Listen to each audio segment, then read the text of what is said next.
One TV Patrol. Balik sa mga balita sa One TV Patrol. Reklamo batok ni Kapitan Nieva Vergara gipaboran sa konseho sa Uzamis. Mayorya ang gipaboran sa konseho sa Dakbayan sa Uzamis pinaagi sa nominal voting ang reklamo batok ni Barangay Litapan Kapitan Nieva Vergara. Ang ulahing desisyon sa konseho bunga kini sa nahitabong investigasyon ni atong panakop nga bahin sa 2024 human gireklamo ang kapitan nga mihimo matod pa kini og abuso sa iyang pagkabarangay official.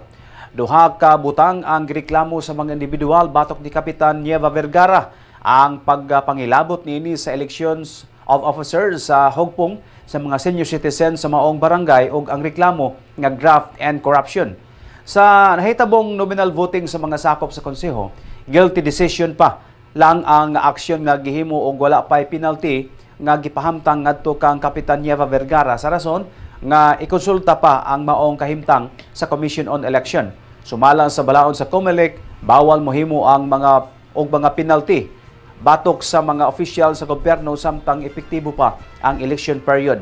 Apan dunay exemption sa Omnibus Election Code kung ang usa ka respondent adunay paglapas sa Anti-Graft and Corrupt Practices Act. This is just a clarification, Madam Chair, to our Majority Floor Leader, regarding the prohibition of any suspension in relation to the upcoming May 12, 2025 election. I understand that these are prohibited, but as long as there are any charges of Anti-Graft and Corrupt Practices Act, this is a, what do you call this, a non-inclusion of the said prohibition. Am I right, Sir Majority Floor Leader? Yes, you are right, Honorable Siso. If the implementation of the example, if the court finds the expulsed guilty, so you have to impose suspension because there could be no special on the suspension. And the communication says that before we implement the decision to suspend, we have to ask for the authority of the COMELEC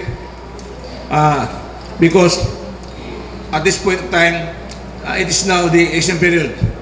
So, if ever our decision is guilty and which causes it the penalty of suspension, we cannot impose right away the suspension.